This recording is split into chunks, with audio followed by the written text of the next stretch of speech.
నమస్తే, welcome to 99 TV. Iran America యుద్ధంలో ఎవరు ఏ పేపర్ల మీద సంతకాలు చేశారు? ట్రంప్ ఆల్రెడీ చేశాట, మళ్ళీ శుక్రవారం కూడా చేస్తాట. ఆల్రెడీ ప్రతి మంగళవారం ఆయన సంతకం చేస్తుంటాడు. అది కాక ఇప్పుడు శుక్రవారం ఇంకో సంతకం చేయబోతున్నాడు. దేని మీద చేయబోతున్నాడు? చేసిన దాంట్లో ఉన్న కంటెంట్ ఏంటి? బయట జనాలకి ఎందుకు చెప్పట్లా? కనీసం వాళ్ళ దేశ పౌరులకైనా చెప్పుకోవాలి, వాళ్ళ కాంగ్రెస్కైనా చెప్పుకోవాలిగా, అది కూడా ఎందుకు చెప్పుకోలేకపోతున్నాడు? ఏంటి అసలు ఆయన మనసులో ఏముంది? నిజంగా సంతకాలు చేశాడా, లేదా చేసినట్టు ఆయనకన్నా కలొచ్చిందా? ఎందుకు నమ్మాలి? ఓ పక్క అవతల గాలిబాఫ్ ఇరాన్ స్పీకర్ సంతకం పెట్టారట. సరే, వాళ్ళు చెప్తారు, ఇవాళ కావచ్చు రేపని చెప్తారు. ఇరాన్ వాళ్ళకి ఆ మాత్రం నిబద్ధత ఉంది. ఒకవేళ సంతకం పెడితే పెట్టామని, ఫలానా టాపిక్స్ మీద మేము మాట్లాడుకున్నామని చెప్తారు. అసలు ఈయన తరఫున మాట్లాడింది ఎవరు? ఈయన పెట్టిన సంతకం ఏంటి? ఏ పేపర్ మీద పెట్టాడు? వీటన్నిటి మీద సమగ్ర విశ్లేషించడానికి మనతో ఉన్నారు సురేష్ కుచట్ల గారు, జియోపొలిటికల్ అఫైర్స్ ఎక్స్పర్ట్. నమస్తే సురేష్ గారు. నమస్కారం. ఇంకా ఎన్నాళ్ళు సార్ ఆయన ఈ భ్రమల్లో బతుకుతుంటాడు, జీవిస్తుంటాడు? ఆయన దీని నుంచి ఎట్లనే బయటపడాలని ట్రై చేస్తున్నారు వాద్యం గారు ఎన్నో రోజుల నుంచి. ఇప్పుడు ఏం జరిగిందంటే, ఆయనకి ఆయన పార్టీ వాళ్ళు వచ్చి చెప్పారు, ఇది ఇంకా ముందుకెళ్తే వారం 10 రోజులు వెళ్తే ఇంకా దారుణం అయిపోతుంది పరిస్థితి. యుఎస్ స్ట్రాటజిక్ ఆయిల్ రిజర్వ్స్, వాళ్ళ దగ్గర ఉన్న సొంతం రిజర్వ్స్ కూడా పడిపోయింది. 6 వారాలకు ఉన్నాయంట అంతే. సో యుఎస్ డెస్పరేట్ అయిపోయారు. ట్రంప్కి ఒకటే ఇది ఉండే, ఆయిల్ ప్రైసెస్ తగ్గించాలి. బంక్లో వీళ్ళు వెళ్ళినప్పుడు $4 కడుతున్నారు ఇప్పుడు ఒక్కొక్క గ్యాలన్కి, అంటే 3.5 లీటర్కి. అది తగ్గించాలి. దానికి డెస్పరేట్గా ఉన్నారు ఆయన. అండ్ నేను దీనికన్నా ముందు కూడా చెప్పాను, ఐరనీ ఏంటంటే తగ్గించడం అనేది కాదు ఇష్యూ. అమెరికా వాళ్ళకి కావాల్సిన 100% ఆయిల్ వాళ్ళే ప్రొడ్యూస్ చేసుకుంటున్నారు. అప్పుడు మీరే సెట్ చేసుకోవచ్చు కదా రేట్. చూడబాబు, నువ్వు బయటికి తీసే ఖర్చు అన్నీ కలుపుకుంటే $30 వస్తుంది. మనం పని చేద్దాం, $50 అమ్ముదాం అమెరికన్ సిటిజన్స్ కంటే. అది అమ్మట్లేదు, వాళ్ళు ఇంటర్నేషనల్ మార్కెట్ రేట్లో అమ్ముతున్నారు. ఎందుకు? వీళ్ళందరూ ప్రెసిడెంట్ ట్రంప్ ఫ్రెండ్స్. ఆయనకు కావాల్సిన క్యాంపెయిన్ డబ్బులు ఇస్తారు. ఆయనకు కావాల్సిన స్విమ్మింగ్ పూల్ కడుతున్నారు వైట్ హౌస్ ముందు, ఒకటి పెద్దది, అది పాతదే, దాన్ని రెనోవేట్ చేస్తున్నారు. వైట్ హౌస్ ఒక బాల్ రూమ్ కడుతున్నాడు. దానికి ఏమనంటే, నాకు ఎవరి దగ్గర డబ్బులు తీసుకుంటే మా ఫ్రెండ్స్ అందరు ఇచ్చారంట. ఫ్రెండ్స్ ఎవరు? వీళ్ళే. దానికోసం ఆయన అనౌన్స్మెంట్స్ అన్నీ చూడండి. సండే రాత్రి చేశాడు అనౌన్స్మెంట్, ఎందుకంటే మండే స్టాక్ మార్కెట్ ఓపెన్ అవుతుంది. సో ఆయన కావాల్సిన పెట్టుబడి పెట్టిన వాళ్ళు అందరూ కొనేసుకుని ఉంటారు అప్పుడు దాకా. సాటర్డే ముందు చెప్పేసి ఉంటారు, అరే నేను అనౌన్స్ చేయబోతున్నాను సండే, కొనుక్కోవాల్సి కొనుక్కో ఫ్రైడే దాకా. ఓకే, ఇప్పుడు అంతా పడిపోయింది కింద షేర్ మార్కెట్, మత్తి పికప్ అవుతుంది. అదే జరిగింది. ఆయిల్ కూడా అంతే. నువ్వు పని చేయి, నేను అనౌన్స్ చేయబోతున్నాను, ఆయిల్ స్టాక్స్ అన్నీ ఉంది, చేతిలోని ఆయిల్ స్టాక్స్ అన్నీ డంప్ చేసేసాయి, ఎందుకంటే ఆయిల్ రేట్ తగ్గిపోతుంది. దీనికన్నా ముందు కూడా చేశారు. This is pure corruption, insider trading అంటారు. Insider trading. Okay, anyway, Trump first ఒక వర్డ్ యూజ్ చేశారు. అమెరికన్ ఛానల్స్ అందరూ అది ప్లే చేస్తున్నారు. ఇరాన్ షుడ్ అన్కండిషనలీ సరెండర్ అన్నారు. ఇప్పుడు అమెరికన్ ఛానల్ వాళ్ళు అడుగుతున్నారు, ఎంఎస్లో చూశాను నేను ఇప్పుడే. వాళ్ళు ఏమంటారు, ఎవరు సరెండర్ చేశారని చెప్పట్లేదు, I want an unconditional surrender అని. అంటే ఆయనే సరెండర్ చేశారు. అన్కండిషనల్ సరెండర్ బికాజ్ ఇరాన్కి మీరు ఆలోచించండి వాదేవన్ గారు, ఈ యుద్ధం కన్నా ముందు వాళ్ళ కేపబిలిటీ అన్ప్రోవన్ ఉండే. అంటే వాళ్ళ దగ్గర ఏముంది, ఏం జరగవచ్చు, వాళ్ళు ఏం చేయవచ్చు అని ఒక గ్యారంటీ లేకుండే. ఇప్పుడు వాళ్ళు చేసి చూపించారు. వాళ్ళ పక్కన ఉన్న సౌదీ అరేబియా కానీ, ఖత్తర్ కానీ, కువైత్ కానీ, బహ్రెయిన్ కానీ, అందరు, ఈవెన్ యూఏఈ భయపడుతున్నారు, వీళ్ళు ఏమైనా చేయొచ్చు రేపు. ఇన్ని రోజులు బాంబింగ్ జరిగిన తర్వాత కూడా ఇవాళ పొద్దున, అంటే నిన్న రాత్రి ఇవాళ పొద్దున మన టైంకి, వైస్ ప్రెసిడెంట్ JD Vance టీవీలో వెళ్తున్నాడు, మనం వాళ్ళ కంప్లీట్ ఆర్మీని డిస్ట్రాయ్ చేసేసాం, కంప్లీట్ ఎయిర్ ఫోర్స్ని డిస్ట్రాయ్ చేసేసాం, వాళ్ళ కంప్లీట్ నేవీని డిస్ట్రాయ్ చేసేసాం. మళ్ళీ మొన్న మీ అపాషా హెలికాప్టర్ని ఎవరు వచ్చి కొట్టారండి? ఒక చిన్న డ్రోన్ వచ్చి కొట్టింది అంతే. సో మీరేం చేశారు? ఇప్పుడు కూడా యుఎస్ ఇంటెలిజెన్సీ అంటున్నారు, ఇరాన్ దగ్గర వాళ్ళ దగ్గర ఉన్న 70% మిసైల్ కేపబిలిటీ ఇంకా వాళ్ళ దగ్గర ఉంది. ఇంకా కొన్ని ఇప్పుడు మీరు సీస్ఫైర్ అనగానే వాళ్ళు దాన్ని 100% చేసేస్తారు. డబ్బులు కూడా వస్తాయి వాళ్ళకి. ఒకసారి ఆయిల్ ఫ్లో అయితే డబ్బులు రావడం మొదలు పెడతారు. అది కాదు, దానికన్నా బెస్ట్ వీళ్ళు ఇరానియన్ వాళ్ళ న్యూస్ ఏజెన్సీ, ఓకే, వాళ్ళకి 2-3 న్యూస్ ఏజెన్సీస్ ఉన్నాయి అక్కడ. వాళ్ళొక న్యూస్ ఏజెన్సీ రిలీజ్ చేశారు ఇది ఫరస్ అని చెప్పి. టాస్ ఇర్నా రిలీజ్ చేశారు. అది ఏమన్నారంటే, మాకు $300 బిలియన్ ఇస్తారు రీకన్స్ట్రక్షన్. ఇప్పుడు అది న్యూస్ ఇవాళ పొద్దున ఏమొస్తుందంటే, ఖత్తర్ $25 బిలియన్ ఇచ్చారంట, మా షిప్పులు మీరు ముట్టకూడదు. దానికోసం ఖత్తార్ షిప్స్ కానీ, ఖత్తార్ మీద లాస్ట్ 3 వారాల నుంచి బాంబింగ్ లేదు. ఎవరికి? ఇరాన్కి ఇచ్చారు. యుఏఈ డబ్బులు ఇచ్చారు, సౌదీ అరేబియా డబ్బులు ఇచ్చారు. దాంతో ఇరాన్ ఇప్పుడు చాలా కంఫర్టబుల్ పొజిషన్లో ఉన్నారు. దగ్గర $100 బిలియన్ ఉండుంటాయి. ఈజీగా వచ్చేస్తుంది ఇప్పుడు. దీని ఎవరికి వెళ్తుంది డబ్బులని? ఒకటి మిసైల్ ప్రోగ్రామ్కి, 2 హూతీ, హమాస్, హెజ్బుల్లాకి పంపిస్తారు. అమెరికా ఏం సాధించారు? ఇదే ట్రంప్ వాళ్ళ పొలిటికల్ పార్టీస్ అక్కడున్న యుఎస్ పార్టీస్ అడుగుతున్నారు. ఒబామా చేసిన ఒప్పందం దీనికన్నా చాలా బాగుండే. మీరు ఆ ఒప్పందం బాగలేదని చెప్పి దాన్ని చించి పక్కన పడేశారు. ఇప్పుడు దానికన్నా ఒక చాలా దారుణమైన ఒక అగ్రిమెంట్కి మీరు వస్తున్నారు. అది కూడా నెగోసియేషన్స్ లేదు. వజన్ గారు దీనికన్నా ముందు కూడా మనం మాట్లాడాం. ఈ ఒప్పందాలని చెప్పడం చాలా ఈజీ. దీన్ని నెగోషియేట్ చేయడానికి టెక్నికల్ నాలెడ్జ్ కావాలి మీకు. ఫస్ట్ ఆఫ్ ఆల్ యురేనియం ఏంటి, ఓకే, యురేనియం హాఫ్ లైఫ్ ఏంటి, యురేనియం ఎట్లా స్టోర్ చేయొచ్చు, యురేనియం ప్యూరిటీ ఎట్లా తగ్గించవచ్చు, ఇట్లా చాలా ఉన్నాయి. కానీ ద ప్రాబ్లమ్ ఈజ్ నెగోషియేట్ చేస్తున్న ఎవరు? Steve Witkoff and Jared Kushner. వాళ్ళకి యురేనియం స్పెల్లింగ్ కూడా ఫుల్ తెలియదు. నాలెడ్జ్ ఎక్కడ ఉంది సార్? లేదు వాళ్ళకి. రియల్ ఎస్టేట్ అదే ఉంటుంది. సో ప్రాబ్లం ఎక్కడ వచ్చిందంటే ఇప్పుడు ఈ నెగోసియేషన్లో మీరు చూసుంటారు, చాలా మటుకు యుఎస్ వైపు నుంచి వీళ్ళిద్దరు నెగోషియేట్ చేయడానికి వెళ్తున్నారు. పోయినసారి ఒబామా టైంలో 2 సంవత్సరాలు తీసుకున్నారు. నేను దీనికన్నా ముందు కూడా మనం 2 సంవత్సరాలు టెక్నికల్ ఎక్స్పర్ట్స్, ఏదో ఆరాఫేరా రోడ్డు మీద జరుగుతున్న విట్కాఫ్ లాంటి వాళ్ళు కాదు, టెక్నికల్ ఎక్స్పర్ట్స్ కూర్చుంటే కూడా 2 సంవత్సరాలు పట్టింది. ఓకే, ఎందుకంటే దాంట్లో చాలా డీటెయిల్స్ ఉంటుంది. ఇవాళ వైస్ ప్రెసిడెంట్ వ్యాన్స్ అంటున్నారు US inspectors will go in to Iran అంటున్నారు. ఎవరు రానిస్తారండి వాళ్ళని? ఇప్పుడు ఎవరు రానియరు. ఇరాన్ ఏమంటున్నారంటే సీజ్ ఫైర్ పెట్టండి 60 రోజులు. ఆల్రెడీ యుఎస్ మిలిటరీ ఎక్స్పర్ట్స్ చెప్తున్నారు ఇది 60 కాదు, నెక్స్ట్ 3 సంవత్సరాలకి 4 సంవత్సరాలకి ఇది ఎక్స్టెండ్ అయితే ఈ డిస్కషన్స్ ఎండ్ ఎప్పుడు కాదు. 60 days పెట్టుకున్నారుగా. అంత అది 60 daysలో ఏం కాదు. 60 daysలో బేసిక్ నెగోసియేషన్ కూడా జరగదు. ఎందుకంటే అటువైపు పాకిస్తాన్ అని పెట్టారు, వాడికి కూడా యురేనియం గురించి ఏం తెలియదు. అసీమ్ మునీర్ అండ్ షబాజ్ షరీఫ్, ఓకే, వాళ్ళు సైన్స్ క్లాస్లో నేర్చుకున్నారో లేదో తెలియదు యురేనియం గురించి, వాళ్ళకి కూడా ఏం తెలియదు. ఖత్తర్ వాళ్ళని పంపించారు, వాళ్ళకు కూడా ఏం తెలియదు. మీరు దీంట్లో కావాల్సింది IAEA వాళ్ళు, ఇంటర్నేషనల్ అటామిక్ ఎనర్జీ వాళ్ళ ఎక్స్పర్ట్స్, వాళ్ళు ఫస్ట్ డిటర్మైన్ చేయాలి ఎక్కడుంది యురేనియం. అది ఇప్పుడు దాకా డిటర్మైన్ చేయలేదు. ట్రంప్ అంటున్నాడు డస్ట్ అంటున్నాడు. ఈ డస్ట్ కాదు, యురేనియం అనేది ఎప్పుడు డస్ట్ ఫామ్లో రాదు. చాలా ఈయనమంటున్నాడు అక్కడ ఇసుక ఉండి ఇసుకతో కలిసిపోయింది అంటున్నాడు, దానికోసం డస్ట్ అంటున్నాడు. అది ఎక్కడుంది వీళ్ళకి కూడా తెలియదు, అమెరికాకి తెలియదు, ఇరాన్ అంటున్నాను మాకు తెలుసు ఎక్కడుందని. దీనికన్నా ముందు 10 సంవత్సరాల ముందు, ఆల్మోస్ట్ 8 సంవత్సరాల ముందు అమెరికా బాంబ్ చేశారు ఇరాన్ని. అప్పుడు కూడా వాళ్ళకు సివిలియన్ న్యూక్లియర్ ప్రోగ్రామ్ని కొట్టారు. ఈ అగ్రిమెంట్లో దాన్ని రివైవ్ చేయడానికి అగ్రిమెంట్ సైన్ చేస్తారంట. ఇవాళ పొద్దున్న డీటెయిల్స్ బయటకు వస్తుంది మెల్లగా. ఇప్పుడు దాన్ని యురేనియం ఎక్కడి నుంచి వస్తుందండి? దానికి ఇదే యురేనియం వాడుతుంది. పనిలో పని ఇరాన్ పాత రోగాలన్నిటికీ వీడి దగ్గర మందులు వసూలు చేస్తారు. ఇరాన్ని మీరు ఎప్పుడు నమ్మలేరు. వాళ్ళకి ఇప్పుడు డెస్పరేట్లీ డబ్బులు కావాలి. ఒక 100 మిలియన్ అక్కడ ఇప్పటివరకు ఎవరో ఇచ్చారు, ఖతార్ ఇచ్చింది, UAE ఇచ్చింది, సౌదీ కూడా. వాళ్ళు ఏం చెప్తున్నారు, ఇది మీకు సాఫ్ట్ లోన్గా ఇస్తున్నాం, ఇన్ఫ్రాస్ట్రక్చర్ కట్టడానికి సాఫ్ట్ లోన్గా ఇస్తున్నాం. నేను నిన్న కూడా చెప్పాను చూడండి, రేపు కావాలంటే ఒక US కంపెనీకి కాంట్రాక్ట్ ఇస్తారు, మీరే కట్టండి అని చెప్పేసి. అంటే US ధ్వంసం చేస్తుంది వాళ్ళే, దానికి డబ్బులు వాళ్ళు తీసుకుంటాం కూడా వీళ్ళే, ప్రాఫిట్ అయిపోతుంది అక్కడ USకి. ఇప్పుడు జరిగిన దాంట్లో first of all resume change జరిగిందా? జరగలేదు. యురేనియం దొరికిందా? దొరకలేదు. ప్రాక్సీస్ని అడ్డుకున్నారా అంటే హెజ్బుల్లా, హూతీ, హమాస్, దాని గురించి మెన్షనే లేదు. ఓకే, మిసైల్ డ్రోన్ ప్రొడక్షన్ గురించి మాట్లాడారా? లేదు. మళ్ళీ మీరు ఏం సాధించారు? స్ట్రేట్ ఆఫ్ హోర్ముజ్ ఓపెన్ చేసేసారు. అది స్ట్రేట్ ఆఫ్ హోర్ముజ్ ఓపెన్ ఉండే ముందు ఫిబ్రవరి 27 తారీఖు ఓపెన్ ఉండే. ఇరాన్ అంటున్నారు కాదు ఓపెన్ ఓన్లీ ఫర్ 60 days. దాని తర్వాత మీకు ఫీజ్ ఛార్జ్ చేయబోతున్నా ఒమాన్తో. నేను ఒమాన్ మాట్లాడలేదు దాని గురించి, వాళ్ళకి తెలుసు దాని ఇంపాక్ట్ ఏముంటుందని.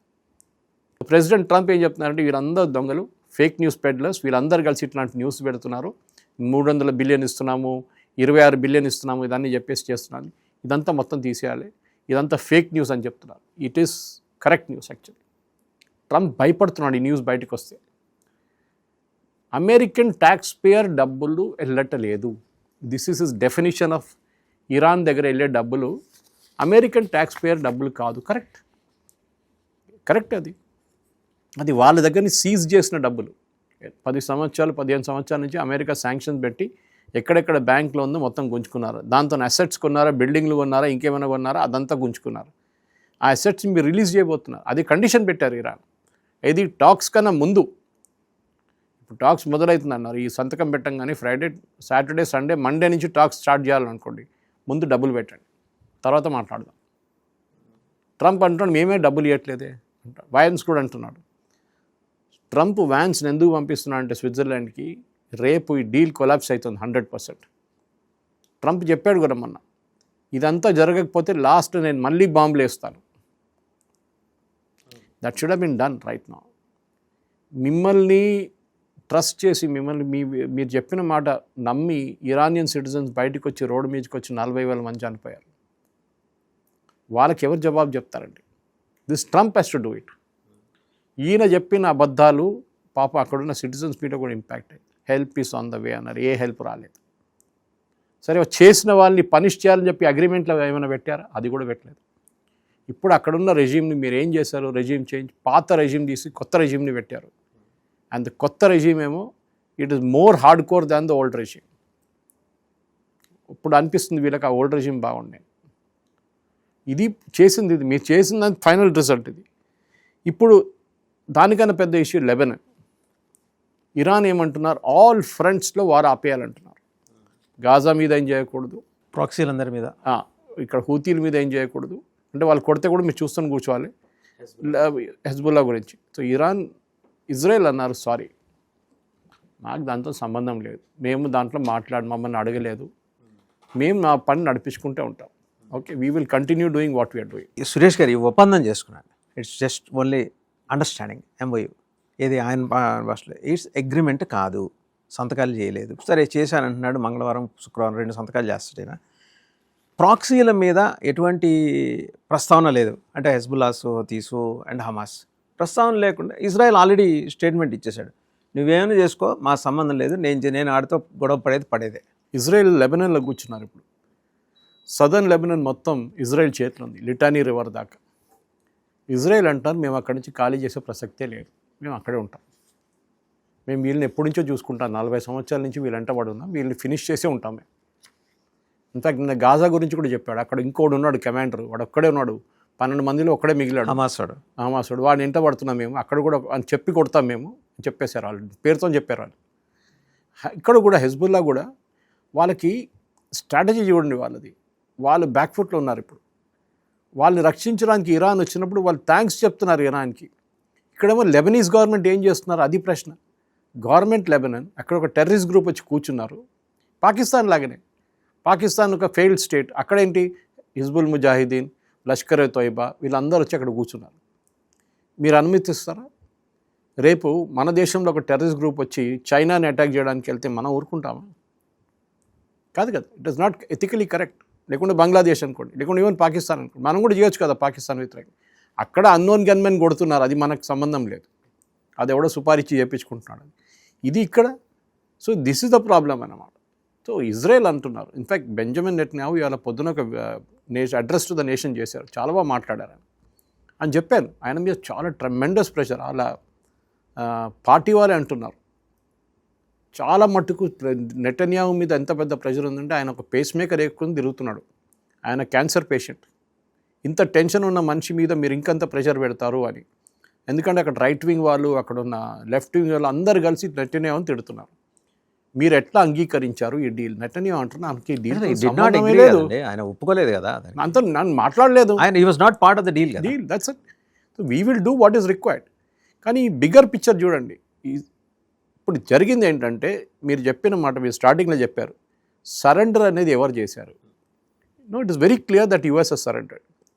వాళ్ళు దీని నుంచి ఎట్లైనా బయటికి పడి మేము గెలిచేసామని చెప్పడానికి ట్రై చేస్తున్నారు. మీరు ఏం గెలవలేదు. You have made Iran more stronger. ఇప్పుడు ఇండైరెక్ట్లీ మీరు చేశారు. అది మీరు చేసిన పనికి మీరు ఒక వర్క్ హాఫ్ వే ఎప్పుడు ఇవ్వకూడదు, చేస్తే మొత్తం చేయాలి. వీళ్ళేం చేశారు? ఫస్ట్ రౌండ్ బాంబింగ్ చేసి ఇడిచేశారు. అది కంటిన్యూ చేసి ఇంకా 2 వారాలు ఉంటే Iran would have been finished. Government పడిపోతుంది. ఎర్దోగాన్ని ఆపారు మీరు. ఎర్దోగాన్ వచ్చి కర్డ్స్ని ఆపేశారు. ఆ కర్డ్స్ వస్తే ఇప్పుడు దాకా హాఫ్ ఆఫ్ ఇరాన్ వాళ్ళ చేతిలో ఉంటుండే. ఇజ్రాయెల్ అన్నారు అది, ఎర్దోగాన్కి వార్నింగ్ కూడా ఇచ్చారు, మీరు ఎందుకు ఆపారు కర్డ్స్ని అని చెప్పేసి. ఎందుకంటే ఆయనకి కర్డ్స్కి పడదు. కర్డిష్ లిబరేషన్ ఆర్మీ ఎప్పటి నుంచో ఎర్దోగాన్ ఆర్మీ అంట పడున్నారు టర్కీలో. ఇది ఇష్యూ అనమాట. సో ఇజ్రాయెల్ అన్నారు మాకు దీంతో సంబంధం లేదు. మాకు కావాల్సింది మేము చేసుకుంటాం, we will not trust any. Vasudevan గారు, ఈ ఒప్పందం ఓన్లీ హైప్. దీంట్లో ఒకటే benefit, I repeat again, oil prices తగ్గించడం. అది రేపు మళ్ళీ కావాలంటే ఇరాన్ మళ్ళీ క్లోజ్ చేయొచ్చు, పెద్ద పనేం కాదు. 2 మిసైల్ కొట్టేస్తారు, 2 డ్రోన్లు కొట్టేస్తారు, షిప్ లాగిపోతే మొత్తం బిజినెస్ బంద్. మళ్ళీ ఇవాళ పొద్దున్న ఒక ఆర్టికల్ టైమ్స్ ఆఫ్ ఇండియాలో చదివాను నేను. మనం ఈ యుద్ధం మనకు ఒక లెసన్ నేర్పించింది భారతదేశాన్ని. అదేంటంటే మీరు ఎక్కడి నుంచి ఏం కొంటారో అది మార్చుకోవాలి. రేపు ఏదైనా జరిగితే మళ్ళీ మీరు సేఫ్గా ఉండాలి. దాంట్లో ఇరాన్ నుంచి యుద్ధం జరిగేటప్పుడు ముందు మన ఇరాన్ దగ్గర కూడా యూస్ టు బై ఆయిల్ అన్నమాట. కానీ ఖత్తర్ దగ్గర మనం గ్యాస్ కొంటాం. ఒమాన్ దగ్గర మనం 40 స్థానంలో, అంటే మన ఇంపోర్ట్లో లెవెల్లో ఒమాన్ 40th ప్లేస్లో ఉండే. వాళ్ళ దగ్గర నుంచి చాలా తక్కువ. వాళ్ళ దగ్గర కూడా ఆయిల్ ఉంది, గ్యాస్ ఉంది, మనం కొనట్లేదు వాళ్ళ దగ్గర నుంచి. And in fact they are closer to us, geographically దగ్గర మరి. ఒమాన్ పక్కన పాకిస్తాన్, అటువైపు పైన Iran, then Oman, and then it's Pakistan, and then you can directly come to Gujarat and Mumbai. Understanding వెళ్ళొచ్చు కదా. ఇప్పుడు ఏం చేశారంటే, ఇప్పుడు లాస్ట్ 3 నెలల్లో we have change the product mix and geographical mix. ఇప్పుడు Oman is now in the 10th place మన ఇంపోర్ట్స్లో. అంటే చాలా మటుకు మనం ఆయిల్ అక్కడి నుంచి తెప్పించుకుంటాం. దానికోసం మొన్న మీరు చూసుంటారు, ఒమాన్తో ఒప్పందం కూడా జరిగింది, FTA జరిగింది ఒకటి. సో ఇది చాలా ఇంపార్టెంట్. మనం దీని నుంచి చాలా పెద్ద లెసన్స్ నేర్చుకున్నాం. ఎవరో నిన్న కొంతమంది ఉన్నారు మన దగ్గర, సంజయ్ జా లాంటి వాళ్ళు, మిగతా వాళ్ళు, చూడండి పాకిస్తాన్కి ఎంత పబ్లిసిటీ వచ్చింది. నేను చెప్పాను ట్వీట్లో, ఆయనగా రిప్లై చేశాను నేను, పాకిస్తాన్ పబ్లిసిటీ ఏం కాదు, ఇది డీల్ ఏం కాలేదు. ఇప్పుడు చూడండి ఈ డీల్ ఎక్కడే పడిపోతుంది. ఒక 6 నెలల తర్వాత ఎవరు దీనికి ఎక్కడ ఎండ్ ఉండదు, అప్పుడు పాకిస్తాన్ ఎంట పడతారు అందరూ. సురేష్ గారు, ఒక అబ్జర్వేషన్ చెప్పనా, అంటే నిన్న నుంచి, ఇన్ఫ్యాక్ట్ నిన్న చెప్దాం అనుకున్నా, Pakistan is being portrayed as a very good diplomatic state by left wing media. అంతే. నిన్న నుంచి నేను చూస్తున్నాను, అబ్బో పాకిస్తాన్ ఆకాశానికి ఎత్తేసి అసలు అదిరిపోయే దౌత్యం చేశారు వీళ్ళు, దీంతో అసలు దానికి నెక్స్ట్ లెవెల్కి వెళ్ళిపోయింది, మనం చూడండి అధపతాళానికి వెళ్ళిపోయామని చెప్పేసి మాట్లాడుతుంటే ఆశ్చర్యం అనిపించింది. ఆ క్రెడిట్ పాకిస్తాన్కి ఎలా ఇవ్వాలనిపిస్తుంది వీళ్ళకి. బేగానీ షాదీ మే అబ్దుల్లా దివానా అంటారు. ఎవడిదో పెళ్ళి, వీడు అక్కడ వెళ్ళి డాన్స్ చేస్తున్నాడు. లాస్ట్ 2 వారాల నుంచి పాకిస్తాన్ రోలే లేదు దీంట్లో, మీరు చూసుంటారు. ఈ ఫైనల్ డీల్ అగ్రిమెంట్ ఖతార్ చేశారు. ఖతార్ వాళ్ళు బాగా చేశారు. ఎందుకంటే ఇరాన్ తెలిసిపోయింది, US తెలిసిపోయింది పాకిస్తాన్ ఏం చేయలేకపోతున్నారు. ఖతార్ని పంపించారు. ఖతార్ దగ్గర ఖతార్ వెళ్ళి అన్నారు, మీరు డీల్ సైన్ చేయండి, నేను 30 బిలియన్ మీకు ఇస్తాను, ఒప్పందం చేయండి ఇమీడియట్గా. ఎందుకంటే వాళ్ళ బిజినెస్ ఆగిపోయింది. ఇప్పుడు ఆలోచించండి, మీ గల్లీలో ఒక షాప్ ఉంది, గల్లీ మొత్తం తవ్వేశారు, ఇక్కడ అక్కడ తవ్వేసి, ఎవరు రాలేకపోతాడు గల్లీ లోపలికి, బండిలు రాలేకపోతారు, ఎవరు కొనడానికి రారు. ఇది జరిగింది గల్ఫ్ ఆఫ్ స్ట్రైట్ ఆఫ్ హార్మూజ్లో. ఇటు తవ్వేశారు US, అటు తవ్వేశారు ఇరాన్. ఓకే, పెద్ద గుంత తవ్వేశారు. ఎవరు ఎటు నుంచి ఎవరు రాలేరు, బిజినెస్ బంద్ అయిపోయింది. సో వీడు అక్కడ వెళ్ళి ఏమన్నాడు, అరే ఆ గుంత బంద్ చేసేసాయి, మంచిగా రోడ్ అంతా క్లీన్ చేసేస్తే నేను కొంచెం డబ్బులు ఇస్తాను, అప్పుడు నాకు బిజినెస్ వస్తుంది. ఇది జరిగింది. ఖతార్ వాళ్ళు అమ్మలేకపోతున్నారు, కువైత్ కువైత్ దగ్గర ఆఫ్కోర్స్ అంత డబ్బులు, పెద్ద కంట్రీ కాదు, వాళ్ళు పవర్ఫుల్ కంట్రీ కాదు, even Bahrain for that. Qatar is richest. కానీ అట్ ద సేమ్ టైం ఇప్పుడు ఇరాక్ వాళ్ళు ఏడుస్తున్నారు. వాళ్ళ ప్రొడక్షన్ వాళ్ళు, మనం ఇరాక్ని అసలు ఈక్వేషన్లో ఎక్కడో చూడలేదు మనం. ఇరాక్ దగ్గర చాలా పెద్ద ఆయిల్ ఫెసిలిటీస్ ఉన్నాయి. బస్రా వాళ్ళది one of the main port. బస్రాకి హైదరాబాద్కి చాలా పాత సంబంధం ఉంది. మన దగ్గర హైదరాబాద్లో పర్ల్స్ అమ్ముకుంటారు చూడండి, అది ఒరిజినల్లీ బస్రా పర్ల్స్ ఉండే, అక్కడి నుంచి వచ్చింది, ఇరాక్ నుంచి వచ్చేది. అప్పుడు చార్మినార్ ఏరియాలో ఆ పేరుతో బస్రా పర్ల్స్ అంటారు దాన్ని. కానీ అది ఇప్పుడు అదంతా అయిపోయిందండి. ఇప్పుడు మనం ఇక్కడే చేస్తున్నాం పర్ల్స్ అని, వీఆర్ క్రియేటింగ్ ఆర్టిఫిషియల్ పర్ల్స్. నేను ఎందుకు తీసుకొచ్చాను న్యూస్ అంటే, ఈ ప్రతి దేశం ఈ అక్కడ తవ్వేసి ఇక్కడ తవ్వేసినప్పుడు వాళ్ళు అమ్మలేకపోతున్నారు. ఇప్పుడు వాళ్ళు నెగోషియేట్ చేసి, మీరు అది రోడ్ వేసేసేయండి, మేము మాకు బిజినెస్ వస్తుంది, నీకు కొంచెం డబ్బులు ఇస్తాను నేను ఆ రోడ్ రిపేర్ చేయడానికి. ఇది వాళ్ళ లాజిక్ అన్నమాట. సో పాకిస్తాన్ అంత పెద్ద చెట్టు మీద ఎక్కించక్కర్లేదు. Pakistan is no role in this. Shehbaz Sharif tweet చేశారు, ఖతార్ చూడండి ట్వీట్ చేయలేదు. They were very careful. ఎందుకంటే వాళ్ళకి తెలుసు, ఇది మేము ఒక 2 సంవత్సరాలు ఇది అమ్ముకుంటాము, దాని తర్వాత మళ్ళీ ఇదే సంగతికి వస్తుంది, అప్పుడు మేమేం చేయలేము, అప్పుడు మేము నోరు మూసుకుంటూ కూర్చుంటాం, అప్పుడు దాకా మేము అమ్మాల్సినంత అమ్ముకుంటాం మేము. This is what Qatar is doing. Saudi Arabia ఇదే అంటున్నారు, మాకు మా ఆయిల్ పోనీయండి, ఓకే, రెడ్ సీ వైపు నుంచి వెళ్ళినాయండి. ఓకే, అక్కడ హూతీలు కూర్చున్నారు, మళ్ళీ హూతీలు వచ్చి మా మీద ఫైర్ చేస్తే మళ్ళీ మా బిజినెస్ ఆగిపోతుంది. ఇదంతా కనెక్టెడ్ ఉంది, కనెక్ట్ ద డాట్స్ అంటారు దీంట్లో వాసుదేవన్ గారు. ఈ ప్రాబ్లం ఎక్కడ వచ్చిందంటే ఇప్పుడు ఇరాన్లో జరిగేది, ఇరానియన్ రెజీమ్ చాలా స్ట్రాంగ్ అయిపోయారు, వెరీ స్ట్రాంగ్. ముల్లాలు ఫుల్ కంట్రోల్లో ఉన్నారు.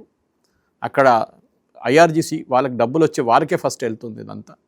వాళ్ళకి డబ్బులు వచ్చిన తర్వాత వాళ్ళు మళ్ళీ ఆయుధాలు కొనుక్కుంటారు, వాళ్ళ న్యూక్లియర్ ప్రోగ్రామ్ రీస్టార్ట్ చేస్తారు, వాళ్ళు కొత్త రాడార్ స్టేషన్స్ పెడతారు, టెలిమెట్రీ సిగ్నల్స్ పెడతారు. ఇటువైపు హూతీలు హమాస్ వాళ్ళకి డబ్బులు ఇస్తారు, వాళ్ళకి ఆయుధాలు ఇస్తారు. ఇప్పుడు ఖతార్ ఇచ్చే డబ్బులు ఐఆర్జీసీకే వెళ్తాయండి, అంతే వాళ్ళకి వెళ్తుంది. ఈ ప్రాబ్లం ఎక్కడ వచ్చిందంటే ఈ డబ్బులు ఇచ్చేటప్పుడు మీరు బ్యాంకింగ్ సిస్టమ్ నుంచి ఇవ్వలేరు, ఎందుకంటే యూఎస్ బ్లాక్ చేసి పెట్టారు వీళ్ళ బ్యాంక్ అకౌంట్లంతా. సో వీళ్ళకి క్యాష్ ఇవ్వాల్సి వస్తుంది, లేకుంటే రియాల్ నుంచి ఇవ్వాల్సి వస్తుంది. ఇప్పుడు రియాల్ పేమెంట్ జరిగింది అంటున్నారు, ఇప్పుడు మనకు తెలియదు. యూఎస్ దాన్ని కూడా ఏడుస్తున్నారు, ఎందుకంటే మూమెంట్ రియాల్ పేమెంట్ చేస్తే యూఎస్ డాలర్ పోతుంది. ఓకే, యువాన్లో ఏమంటున్నారు, లేకుంటే చైనీస్ కరెన్సీలో అది కొడితే కూడా యూఎస్కి ప్రాబ్లం అవుతుంది. ఎక్కడ చూసినా యూఎస్కే పడ్డది ఇది. మీరు చూడండి, ఇంకా 2 వారాల తర్వాత ట్రంప్ మీద ఏ పొలిటికల్ ప్రెషర్ ఉంటుందో, విపరీతమైన ప్రెషర్ ఉంటుంది. ఎందుకంటే అందరూ ఒకటే కంపేర్ చేస్తారు వాసుదేవన్ గారు. ఇప్పుడు ఏ దేశాలు ఇచ్చుంటాయి సార్ ఇరాన్కి? యుఏఈ, సౌదీ అరేబియా, ఖతార్ వాళ్ళు అంగీకరించారు. ఆల్ 3 వీళ్ళు ముగ్గురు మీద 2 వారాల నుంచి ఇరాన్ ముట్టలేదు, బాంబింగ్ చేయలేదు. మిగతా అందరి మీద చేశారు. అఫ్కోర్స్ ఒమాన్ వాళ్ళు ఎప్పుడు ముట్టారు, Oman and they are very close. Okay, వాళ్ళకి జాగ్రఫికల్ ఇది ఉంది, పక్కన నైబర్స్, వాళ్ళు ముట్టరు వాళ్ళు. కానీ ఇప్పుడు ఇరాన్ చూడండి, వాళ్ళు గేమ్ ఆడుతున్నారు. వాళ్ళు ఇదే యుఎస్ కామెంటేటర్స్ అంటున్నారు, political commentators, even American generals, retired 4-star generals అంటున్నారు వచ్చి, ఇది ఈ యుద్ధం ఇరాన్ గెలిచింది, సింపుల్ యాజ్ దట్. కన్వెన్షనల్ సెన్స్లో కాదు. ఓకే, ఏదో బాంబ్ వేసి ఇప్పుడు అక్కడ పిచ్చోన్లాగా ఇద్దరు కొట్టుకుంటున్నారు అక్కడ, రష్యా యుక్రెయిన్. ఇక్కడ చూస్తే ఇవాళ బాంబింగ్ అంటారు, రేపు చూస్తే అక్కడ బాంబింగ్ అంటారు. అది ఎక్కడ ఆగట్లేదు. ట్రంప్కి ఒకటే ఏంటంటే దీని నుంచి ఆగి బయటకు వచ్చేస్తే అట్లీస్ట్ ఆయిల్ ప్రైసెస్ తగ్గిపోతుంది, మిగతా ఎక్కడ పోతే పోనీయండి. ఇప్పుడు వీళ్ళు ఏం చేస్తారు, టిపికలీ ఇప్పటి నుంచి 60 రోజులకి నెగోసియేషన్స్ చేయాలి వాసుదేవన్ గారు. ఏం నెగోషియేట్ చేస్తారు ఫస్ట్ టేక్ ప్లేస్ అండి? Yes, but what negotiations will you discuss? But who are going to be there? Uranium discuss చేస్తారా ఫస్ట్? నో, మీరు మిసైల్స్ డిస్కస్ చేస్తారా ఫస్ట్? లేదు మీరు ప్రాక్సీస్ డిస్కస్ చేస్తారా ఫస్ట్? ఇరాన్ అంటున్నారు యురేనియం లాస్ట్, మిగతా మాట్లాడదామండి, ముందున్నంతా మాట్లాడుకుందాం మనం. ముందర ప్రాక్సీస్ గురించి మాట్లాడదు, మీరు అంతా పక్కన పెట్టండి, యురేనియం తర్వాత చూసుకుందాం మనం. యుఎస్ అంగీకరించారు అది. That is the worst part and that was the first thing in this. యుద్ధం మొదలైంది అక్కడి నుంచి. డోంట్ బి సర్ప్రైజ్ వాసుదేవన్ గారు, ఈ డిస్కషన్లో 60 రోజుల తర్వాత మళ్ళీ ఎక్స్టెండ్ అవుతుంది ఇది. ఇంకొక 60 రోజులు పొడిగిస్తారు, దాని తర్వాత మిక్క 60 రోజులు ఇది నడుస్తూనే ఉంటుంది. 60 రోజులు అంటే ఇప్పుడు జూన్ అయిపోయింది, July, August, October, November, two times extend చేస్తారు. ఈ లోపల నవంబర్ ఎలక్షన్స్ వస్తాయి. నవంబర్ ఎలక్షన్స్ వస్తే అందరు మర్చిపోతారు. ఇక్కడ కావాల్సింది ఏంటంటే బేసిక్లీ జేసీపీఓ అగ్రిమెంట్ కన్నా మీరు ఒక వీక్ అగ్రిమెంట్ తీసుకొస్తే అది ప్రెసిడెంట్ ట్రంప్కి పొలిటికల్ సూసైడ్. ఆయన దాని మీదే 2018 ఎలక్షన్ గెలిచాడు ఒబామా మీద.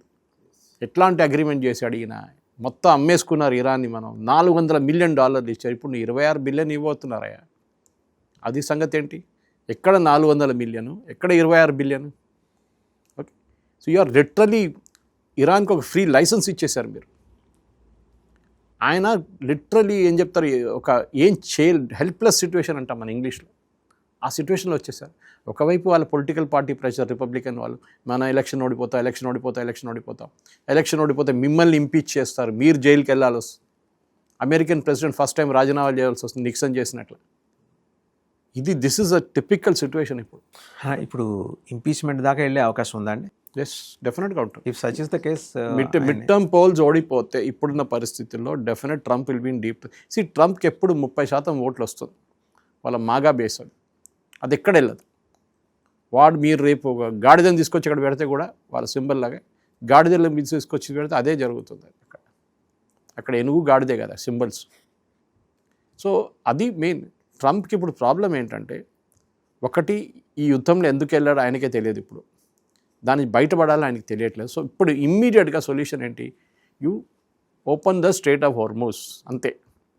ఇరాన్ అంటున్నాడు సారీ 60 రోజుల దాకా టైం ఉంది, 60 రోజులు ఎండింగ్ దాకా మనం తీసుకొచ్చి అక్కడ ఆపుతాం. కానీ నిన్నటి నుంచి షిప్స్ అక్కడ మైన్స్ ఉన్నాయి వాదేవన్ గారు. అదొకటి ఆ భయంగా. మైన్స్ తీయాలంటే యూఎస్ దగ్గర కెపబిలిటీ లేదు. ఆలోచించండి, మా పెద్ద navy, we are the world's biggest navy, వాళ్ళ దగ్గర మైన్ స్వీపర్స్ లేవు. ఫ్రాన్స్ దగ్గర ఉంది, వాళ్ళ దగ్గర అండర్ గ్రౌండ్ డ్రోన్ యూజ్ చేసి మైన్ స్వీపింగ్ చేస్తారు వాళ్ళు. బ్రిటన్ దగ్గర ఒక కన్వెన్షనల్ మైన్ స్వీపింగ్ వెసల్ ఉంది ఒకటి, అంటే దాన్ని లిటరరీ పైకి తీసుకొచ్చి షిప్ మీద పెట్టాలి మెల్లగా. వీళ్ళిద్దరిని ఇప్పుడు పంపిస్తారు. ఫ్రాన్స్ షిప్ అక్కడే ఉంది, ఇక్కడ గల్ఫ్లో తిరుగుతుంది, అది దాన్ని తీసుకొచ్చి వాళ్ళు స్టార్ట్ చేస్తారు ప్రాసెస్. ప్రాబ్లం ఏంటంటే ఇదే ఫ్రాన్స్ని, ఇదే బ్రిటన్ని ప్రెసిడెంట్ ట్రంప్ తిట్టారు నోటికి వచ్చినట్లు. ఇప్పుడు అక్కడ వెళ్ళి G7లో కూర్చున్నాడు, మ్యాక్రాన్తో చేయగలుగుతున్నాడు. మీకు గుర్తుంటుంది 5-6 నెలల ముందు మ్యాక్రాన్ ఫ్యామిలీ ఇష్యూస్ గురించి మాట్లాడారు, వాళ్ళ వైఫ్ గురించి మాట్లాడాడు, తర్వాత తిట్లు వైఫ్ కొట్టింది ఆయన అని చెప్పేసి. ఇది మనం లైఫ్లో ఎప్పుడు మర్చిపోకూడదు.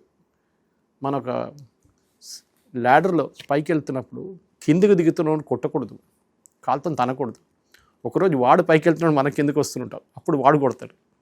ఇది ట్రంప్తో జరిగింది. మీరు ఒకరోజు మ్యాక్రాన్ చెప్పారు, ఆ రోజు మ్యాక్రాన్తో మీరు పక్కన కూర్చొని మాట్లాడుతున్నారు, ప్రెస్ కాన్ఫరెన్స్ చేస్తున్నారు. యూ షుడ్ నెవర్ ఫర్గెట్ ఆ అరెగెన్స్. చూడండి, Trump is a transactional person, real estate. ఇంకోటి, ఆయనకి థియేట్రిక్స్ అంటే చాలా ఇష్టం. అంటే పెద్ద పెద్ద అనౌన్స్మెంట్, చిన్న అనౌన్స్మెంట్ చేయడు. నేను అన్ని యుద్ధాలు ఆపాను చూడండి, ఈ యుద్ధం కూడా ఆపాను నేను చెప్పాడు నిన్న. ఈ యుద్ధం కూడా ఆపాడంట. ఎవరు మొదలు పెట్టారండి ఈ యుద్ధం? మీరే మొదలుపెట్టే యుద్ధం మీరే ఆపారంటే ఎంత పెద్ద క్రెడిట్ ఏముంది దాంట్లో? State of Hormuz already open and state of Hormuz మీరే బంద్ చేయించి మళ్ళీ మీరే తీసి నేను చేయించాను చూడండి. State of Hormuz is open now, all the ships can start, the oil can flow. అరే ముందు ఆయిల్ ఫ్లో అవుతుండేరా నాయనా? ఐ థింక్ అమెరికన్ ప్రెసిడెన్షియల్ ఒక లాస్ట్ 10 ప్రెసిడెంట్స్ మీరు రివ్యూ చేస్తే మన అంతే తెలుసు. మన దానికన్నా ముందు ఎంతో ప్రెసిడెంట్స్ మనకు అసలు వీ కాంట్ క్యాచ్ ఇట్. మనం ఒక రీగన్ నుంచి స్టార్ట్ చేయొచ్చు.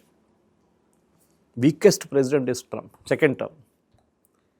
ఫస్ట్ ఆఫ్ ఆల్ ఆయనకి ఇరాన్ దగ్గర వెళ్ళినప్పుడు, ఇరాన్ ఇప్పుడు మీరు ఒక ప్రోగ్రెస్ రిపోర్ట్ లాగా తీసుకొస్తే మీరు ఏం చేశారు చెప్పండి. నా దగ్గర ఈ నోట్స్ ఉంది, దీంట్లో ఉన్న పాయింట్స్ చెప్పండి ఒకసారి. ఓకే, మీకు ప్రాక్సీస్ గురించి ఏం చెప్పారు? You should been tough with Iran. 40,000 మందిని వాళ్ళ blood is on President Trump's hands. వాళ్ళందరూ చనిపోయిన కారణం ప్రెసిడెంట్ ట్రంప్. ఆయన హోప్ ఇచ్చాడు, మీరందరూ వెళ్ళండి రోడ్డు మీదకి, నేను వస్తున్నాను. ఏం చేశారు మీరు? ఏం చేయలేదు మీరు. అట్లీస్ట్ మీరు ఈ ఒప్పందంలో చెప్పాలండే ఆ చనిపోయిన వాళ్ళ కోసం ఎవరెవరు చేశారు వాళ్ళని పనిష్ చేయాలని చెప్పి అడుగుతారా? దమ్ము లేదు మీకు. ఇది problem. Most powerful army in the world అంటారు, ఏం చేశారండి?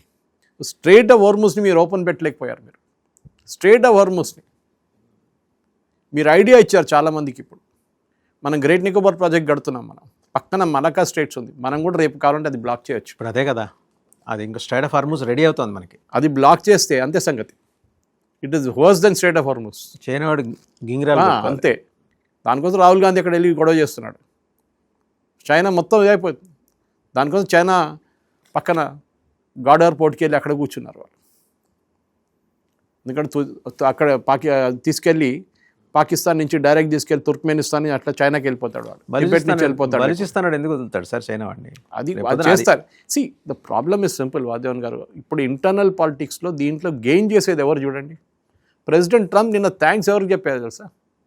రష్యాకి, చైనాకి. మీరు ఏం చేయలేదు, మీరు వచ్చి ప్రాబ్లం క్రియేట్ చేయలేదు, దానికోసం చాలా థ్యాంక్స్ అండి మీకు. అక్కడ పక్కన జెలెన్స్కీ కూర్చొని చూస్తున్నాడు, ఏంట్రా ఇది, ఈయన పుటిన్కి థ్యాంక్స్ చెప్తున్నారు. ఇవాళ పొద్దున they was an article, I think New York టైమ్స్లో వచ్చింది అనుకుంటాను. This is a lesson for Zelensky. మీరు యూఎస్ మీద ఎంత డిపెండ్ అయ్యారో, ఒకరోజు యూఎస్ మిమ్మల్ని ఇజ్రాయెల్ లాగా మిమ్మల్ని పక్కన పడేసి వెళ్ళిపోతుంది. At least Israel is a tough nation, వాళ్ళు సర్వైవ్ అవుతారు. ఓకే, కానీ మిమ్మల్ని ఎవడు పట్టించుకోడు. This is a lesson for Zelensky అని చెప్పి చాలా, I think it's a real good point. ఎందుకంటే ఈ యుద్ధం అనేది ఒకటి మనం అర్థం చేసుకోవాలి. యుద్ధం స్టార్ట్ చేయడానికి చాలా ఈజీ, దీనికన్నా ముందు కూడా మనం మాట్లాడాం దీని గురించి. యుద్ధం ఆపడం అంటే చాలా టఫ్. ఆపింది ఎప్పుడు ఆపాలి? That you can hold your head high and say నేను గెలిచానని చెప్పి వెళ్ళిపో. ఇది పక్కన రోడ్డు దారి నుంచి పత్లి గలీస నికల్గా అంటారు హిందీలో, అంతే పారిపోయాడు ప్రెసిడెంట్ ట్రంప్. నేను లేను దీంట్లో, నాకు ఇంకా సంబంధం, నేను పోతున్నాను చెప్పేసి వెళ్ళిపోయాడు. దీంట్లో సార్ అంటే second side of the coin ఇక్కడ ఇజ్రాయెల్ స్టాండ్ ఏంటి?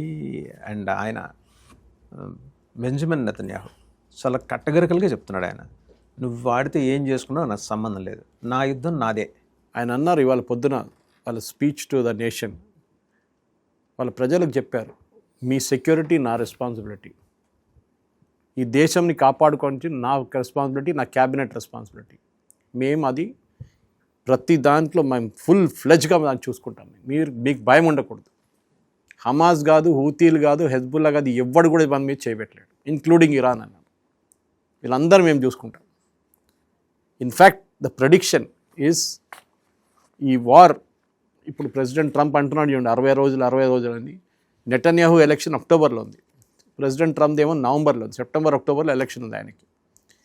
ఈ ఒక రౌండ్ ఆఫ్ బాంబింగ్ జరుగుతుంది ఇరాన్ మీద 100%. దానికన్నా ముందు ఖచ్చితంగా చేస్తారని చెప్పి ఇజ్రాయెల్లో ఉన్న ఇన్ఫ్యాక్ట్ ఇజ్రాయేలీ డిఫెన్స్ మినిస్టర్ చెప్పారు, హూ ఇస్ దిస్ ట్రంప్, మేము ఒక బనానా రిపబ్లిక్ కాదు మమ్మల్ని ఆర్డర్ చేయడానికి ఇజేరా అజేరా అని చెప్పి, మీరు ఆఫ్రికాలలో లేకుండా ఇంకెక్కడ వెళ్ళి చేయొచ్చు, ఇదంతా వెనిజువేలాలో చేయొచ్చు మీరు, రేపు క్యూబాలో కూడా చేయొచ్చు మీరు, మాతో కాదు ఇది. మేము 1948 నుంచి మా దేశాన్ని కాపాడుకుంటూ వచ్చాం మేము. You will never give it away to anybody. I think that's a strong statement. మనం మెచ్చుకోవాలి, ఎందుకంటే we are in a similar position like Israel security wise. చుట్టుపక్కనంతా దుష్మన్, ఇటు బంగ్లాదేశ్, అటు పాకిస్తాన్, అటు China. So we are facing the same situation. So మనం దానికోసం మోదీ గారి గురించి అన్నప్పుడు అరే మన యూఎస్కి సలాం కొట్టాలి, సలాం కొట్టక్కర్లేదు మనం. We should be our own person. దాన్ని నేర్చుకున్నారు ఇజ్రాయెల్ కూడా. ఇప్పుడు ఇజ్రాయెల్కి అన్నిటికంటే పెద్ద వీక్నెస్ అది ఉండే, చాలా డిపెండ్ అయ్యారు యూఎస్ మీద. సరే ఇనీషియల్ స్టేజెస్లో వాళ్ళ దగ్గర ఆయుధాలు లేకుండే, 48లో 7 డే వార్ కూడా వాళ్ళ దగ్గర, 6 డే వార్ కూడా ఏం లేకుండే, అన్నీ అక్కడ యూఎస్ నుంచి వచ్చింది. కానీ ఇప్పుడు వాళ్ళు they are self sufficient.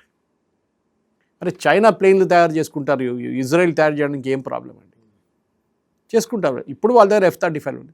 And US ఎప్పుడు ఎంత ఎంత పేరు చెప్పినా కానీ ట్రంప్ కాకుండా నెక్స్ట్ యూఎస్ ప్రెసిడెంట్ వస్తాడు చూడండి, దండం పెడతారు ఇజ్రాయెల్కి వెళ్ళి, సలాం కొడతాడు ఇజ్రాయెల్ని. ఎందుకంటే అది వాళ్ళ లాబీ అంత పవర్ఫుల్ ఉంది యూఎస్లో. ఏ యూఎస్ ప్రెసిడెంట్ కావాలంటే గద్దింపుతారు వాళ్ళు, they will bring him down. అంత పవర్ ఉంది వాళ్ళు, అంత ఫండింగ్ చేస్తారు వాళ్ళు. ప్రతి ఒక సామెత గుర్తొస్తుంది, ప్రపంచాన్ని డీప్ స్టేట్ శాసిస్తుంటే డీప్ స్టేట్ని ఇజ్రాయెల్ శాసిస్తాను. చాలా క్లేసి. మొన్న నెటన్యాహు 60-minute ఇంటర్వ్యూలు అన్నారు, which is the most favourite nation of US. మీరు అందరికన్నా ఏ నేషన్లో మీరు పాపులర్గా ఉంటారంటే ఇండియా అన్నారు. నా పాపులారిటీ ఇజ్రాయెల్ కన్నా ఎక్కువ ఇండియాలో ఉంది నాకు పాపులారిటీ అన్నారు, విచ్ ఇస్ ట్రూ. ఓకే, ఎందుకంటే ఇదే దేశం జ్యూస్ని వెల్కమ్ చేశారు 17th centuryలో. వాళ్ళందరూ అన్ని దేశాల నుంచి తరిమి కొట్టినప్పుడు మనం వీ గేవ్ దమ్ షెల్టర్ ఇచ్చాం వాళ్ళకి. అండ్ వాళ్ళకి ఆ గ్రాటిట్యూడ్ ఉంది, ఇప్పుడు కూడా ఉంది వాళ్ళకి. ఇప్పుడు ఛత్రపతి శివాజీ స్టాచ్యూ వాళ్ళు అక్కడ పెట్టుకోబోతున్నారు. సార్ హైఫాని లిబరేట్ చేసింది ఎవరు? ఒట్టమన్ ఎంపైర్ నుంచి మన 6 soldiers బ్రిటిష్ ఆర్మీలో ఉన్నారు, వాళ్ళు చేశారు. వాళ్ళ హైఫా బుక్స్లో ఉంది, అక్కడ ఇజ్రాయెల్ బుక్స్లో ఉంది ఇండియన్ ఆర్మీ లిబరేటెడ్ హైఫా అని. ఇప్పుడు అదే హైఫా పోర్ట్ అదానీ దగ్గర ఉంది, అదానికి అప్పగించారు, డెవలప్ చేస్తున్నారు. దాట్ ఈస్ ద డిఫరెన్స్ అనమాట. ఇజ్రాయెల్ ఎప్పుడు మనం చేసిన దానికి మర్చిపోయి. ఇన్ఫ్యాక్ట్ ఒట్టమన్ ఎంపైర్ అంటే ఎవరు? ఇదే ఎర్దోగాన్, ఇదే తుర్కియా. అది ఇవాళ పొద్దున అదొక DW ఛానల్ అని చెప్పి ఒక జర్మన్ ఛానల్, వాళ్ళ దాంట్లో ఒక డిబేట్ నడుస్తుంది దీని మీద. మన మోదీ గారు ఎర్దోగాన్ గారు నడిమిట్లో ఇప్పుడు G7లో కానీ ఎక్కడైనా కలిసినప్పుడు what is India next flash point, India and Turkey అంటున్నారు. ఎందుకంటే ఇదే టర్కీ ఇప్పుడు పాకిస్తాన్కి ఆయుధాలు ఇస్తారు. సో మన టర్కీని ఆపాల్సింది. మన కామన్ ఎనిమీ ఇజ్రాయెల్ ఉన్నారు. ఇజ్రాయెల్ కూడా టర్కీకి వార్నింగ్ ఇచ్చారు మొన్న, ఇదంతా అయిపోయిన తర్వాత నీ వైపు వస్తాను నేను అని చెప్పేసి బెంజమిన్ నెటన్యాహు అన్నారు. ఎర్దోగాన్కి వార్నింగ్ ఇచ్చారు, మీరు చేస్తున్న నాకేం తెలుసు, we will come after you, let this all get over అన్నారు. ఇది మనం కూడా. సో మన ఎనిమీ అక్కడ ఉన్నారు, ఆడే టర్కీ పాకిస్తాన్ సప్లై చేస్తున్నాడు. So we should also tackle it. ఆ ఇంటర్నేషనల్ ఫోరంలో వెళ్ళి కాశ్మీర్ గురించి మాట్లాడతాడు ఎర్దోగాన్. వాళ్ళ దగ్గర ఉన్న కర్డ్స్ గురించి ఎందుకు మాట్లాడలేదు? కర్డిష్ లిబరేషన్ ఆర్మీని ఎందుకు చంపుతున్నారు ఆయన? వాళ్ళని టెర్రరిస్ట్ ఫోర్స్గా ఎందుకు డిక్లేర్ చేశారు? ఇరాన్లో ఇప్పుడు అది రెజ్యూమ్ చేంజ్ చేద్దామంటే ఆపేశాడు అదే కర్డిష్ ఆర్మీని. అండ్ ఈవెన్ సిరియాలో కూడా చాలా మటుకు మేజర్ పోర్షన్ వీళ్ళు టర్కీ తీసుకెళ్ళిపోయారు. సిరియన్ గవర్నమెంట్ దగ్గర లేదు అది, మిగతా ఇజ్రాయెల్ కొట్టుకున్నారు. ఇది మెయిన్ జియో పొలిటిక్స్లో వాసుదేవన్ గారు, ప్రతి దేశం వాళ్ళకి కావాల్సిన వాళ్ళు చేసుకోవాలి. Iran is not a very good lesson. మీరెంత చిన్న ఆర్మీ అయినా కానీ మీ దగ్గర ఏం లేకున్నా కానీ మీరు ఒక విల్ ఉంటే ఫైట్ చేయొచ్చు. ఇది వియట్నాంలో చూసాం మనం. We seen this in Vietnam. 19 సంవత్సరాలు నడిచింది ఆ యుద్ధం అండ్ యూఎస్ పారిపోయారు లాస్ట్ అక్కడి నుంచి. That's a lesson. Right, thank you Suresh గారు. Thank you. జియో పాలిటిక్స్లో గంట గంటకి మారుతున్న పరిణామాలు ఎంత ఆసక్తికరంగా ఉన్నాయో చూడండి.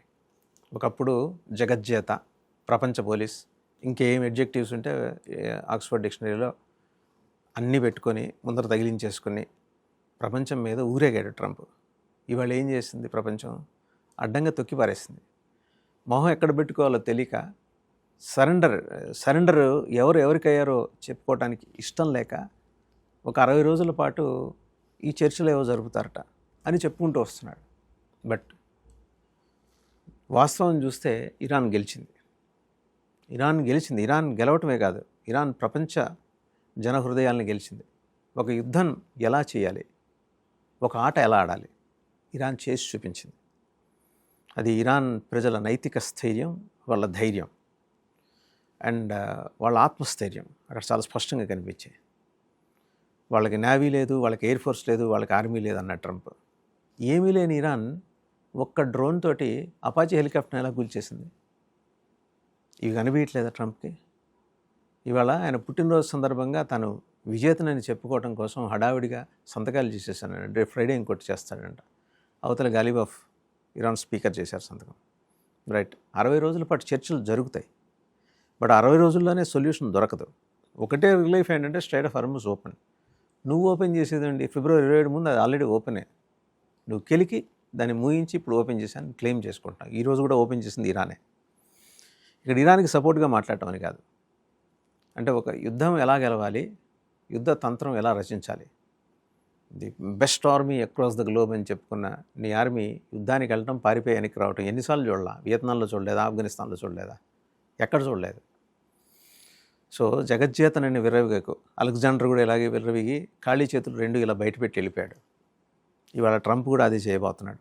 ఖాళీ చేతులు చూపించి మరీ వెళ్ళిపోతున్నాడు. ప్రపంచానికి అమెరికా నుంచి నేర్చుకోవాల్సినవి, అలాగే ఇరాన్ ఎలా యుద్ధాన్ని గెలవాలో చేసి చూపించింది. ఇవన్నీ ప్రపంచ దేశాలు, ప్రత్యేకించి మనం గమనించాలి. సో ఆల్టర్నేటివ్ రిసోర్సెస్ ఎక్కడ వెతుక్కోవాలనే దానికి సంబంధించి సంక్షోభం నుంచి అవకాశాలు సృష్టించుకోవడం అంటారు. ఇరాన్ సంక్షోభం నుంచి మనలాంటి దేశాలు అవకాశాలు సృష్టించుకోవాలి. అది ఎలా సృష్టించుకోవాలో సురేష్ కోచట్ల గారు ఇప్పుడు దాకా చెప్పుకుంటూ వచ్చారు. Thank you very much.